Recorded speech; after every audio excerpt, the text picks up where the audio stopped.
पायल तदवी, उन्होंने भी आत्महत्या करी थी, ये कहते हुए कि उनके साथ। नमस्कार दोस्तों, मैं हूं एडवोकेट आशुतोष शर्मा और आप सभी का स्वागत है हमारे चैनल पे। बड़ा हो हल्ला मचा हुआ है यूजीसी कानून को लेकर के। मजे की बात ये है, जो हो हल्ला मचा रहे हैं उन्हें कुछ भी पता नहीं है इस बारे में, ये है क्या चीज। देखिए, यूजीसी होता है यूनिवर्सिटी ग्रांट्स कमीशन, जिसका काम है भारत में जितनी भी यूनिवर्सिटीज हैं उसकी पढ़ाई लिखाई किस प्रकार से हो रही है, वहाँ के प्रोफेसर्स को या स्टूडेंट्स को कोई प्रॉब्लम हो रही है कि नहीं हो रही, उन सब विषयों में कानून बनाना। ये रेगुलेशंस बनाते हैं, समय समय पर विभिन्न विषयों पर कानून आते रहते हैं। अभी जो विवादित कानून आया हुआ है इसका नाम है university grants commission promotion of equity in higher education institutions regulations 2026। इस रेगुलेशन ने 2012 के पुराने रेगुलेशंस को ओवरराइड किया है। अब पुराने वाले की जगह पर ये नए रेगुलेशंस लागू हो गए हैं। हालांकि माननीय सर्वोच्च न्यायालय ने फिलहाल इन पे स्टे दिया हुआ है। देखिए, ऐसा कुछ भी नहीं है कि कोई ऐसा कानून बनता है सीधा सीधा किसी एक वर्ग को हानि पहुंचाने के लिए या किसी को अनुचित लाभ देने के लिए। कानून हमेशा एक अच्छी मंशा से बनाया जाता है। ये जरूर है कि कई बार उसका गलत इम्प्लीमेंटेशन या मिसयूज हो जाए। फिलहाल ये जो रेगुलेशंस बने हैं इनका बैकग्राउंड समझने के लिए आपको एक नाम याद होगा, रोहित वेमुला का। 2016 में इस बालक ने अपनी पढ़ाई के दौरान यूनिवर्सिटी में सुसाइड कर लिया था। ऐसी ही एक घटना 2019 में हुई थी पायल तदवी के साथ। उन्होंने भी आत्महत्या करी थी, ये कहते हुए कि उनके साथ उनके विश्वविद्यालयों में संबंधित जहाँ वो पढ़ते थे उन्होंने डिस्क्रिमिनेशन किया जाता है जाति को लेकर। इन आत्महत्याओं के बाद दोनों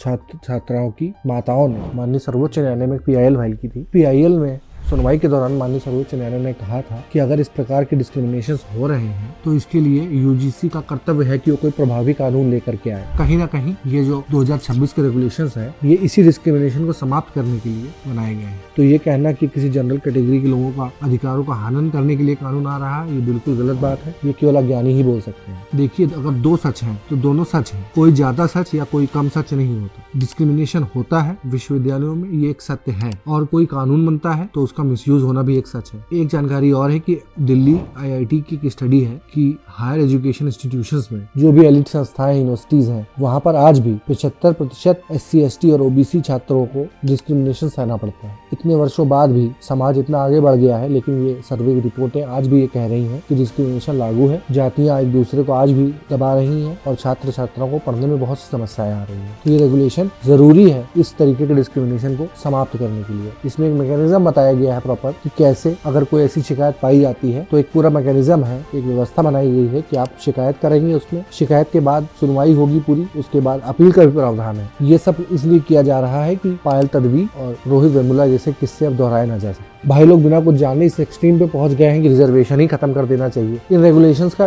रिजर्वेशन से कोई लेना देना नहीं है। बाकी आप लोगों की किसी तरीके की लीगल क्वेरी हो या कोई भी जानकारी कोर्ट कचहरी से संबंधित आप चाहते तो आप कमेंट सेक्शन में हमसे पूछ सकते हैं, आपको तुरंत रिस्पॉन्स दिया जाएगा। धन्यवाद।